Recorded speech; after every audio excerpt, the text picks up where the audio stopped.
What was your takeaway? Because many people going into it thought he's beating a dead whale, but by the end of the day, man, he was really going after some wrongdoing. Do you think he uncovered any?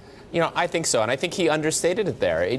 What we learned on Friday and from the report wasn't that they ignored these warnings, it's that they overrode these warnings. You know, it was one thing going in, we heard that, oh, they didn't have the right risk limits in place. What we learned is that they had all the risk limits in place, they just blew by them, they changed the models, they changed the rules midway to enable them to get even bigger and bigger, and that they did so with the express approval of the CEO, Jamie Dimon. I mean, this is a massive exposure that the so-called best in show, the best risk management bank with the best risk manager in the world, Jamie Dimon, that the emperor has no clothes. It was all a myth. So the argument that both Jamie Dimon and CIO Ina Drew have made, I'm so sorry this happened on my watch, does that not hold any water for you? Because it wasn't just that it happened under their governance, it happened under their rule, under their direction.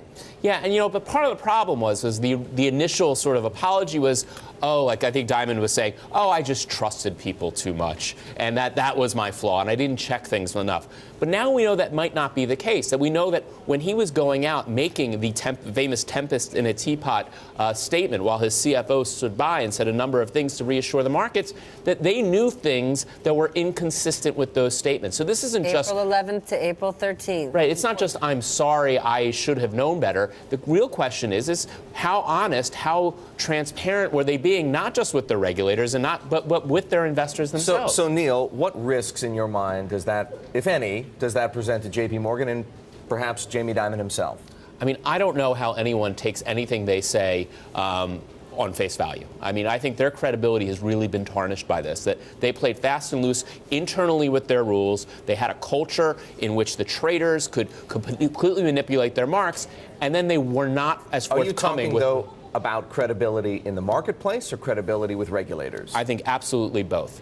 And I think that's also another real issue here is the way that they treated the regulators. This arrogance, this condescension towards their regulators, but they called them stupid. I mean, Dimon unilaterally cutting off access to P&L reports because he didn't think that they were trustworthy. And when it came time to bring them back, questioning the regulators, well, what do you even need this information for? I mean, this is outrageous behavior. If anyone ever did that to me when I was at Sigtarp, if a bank said to me, no, we can't trust you with this and started questioning my need for information, I wouldn't have just rolled over the way OCC did. I would have made a big stink about it. Then is this actionable? Because one could look and say, guess what? This is a blip for JPMorgan. They still had a huge year. They took the loss. They're making a ton of dough. Move on. Or is there action that could actually be taken? Because if Jamie Dimon did lose his post as CEO and chairman, you would see the stock get hit. Well, I don't understand how, if I was a big shareholder of JPMorgan Chase, why I would not be pushing at the very minimum for a split of the chairman and the CEO. Would you try to sue the bank? I think the bank will be sued, should be sued, and I think they have real vulnerability for securities fraud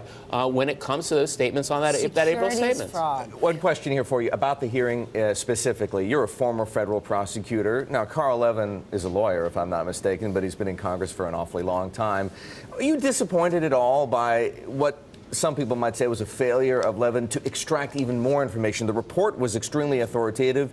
The hearing just didn't produce that much more. I think he did a good job. You know, in the real world, we don't have Perry Mason moments. You know, when you have a long trial, you know, where this type of evidence would be developed, it'd be a lot more than 7 hours per witness. And I think given the compressed time frame and the reality of cross-examination, I thought Levin... And the fact that he was doing it by himself for the most part. Yeah, I think Levin did a tremendous job. I think there's a little bit too much TV watching that we expect that within 35 seconds... Stamina for that little guy. He really did an expert job, and he did it methodically in a very compressed time frame. I think he did a tremendous job. I think there's this earning to have witnesses breaking down in tears and confessing to fraud. I mean, these are very heavily lawyered up people who were well prepared.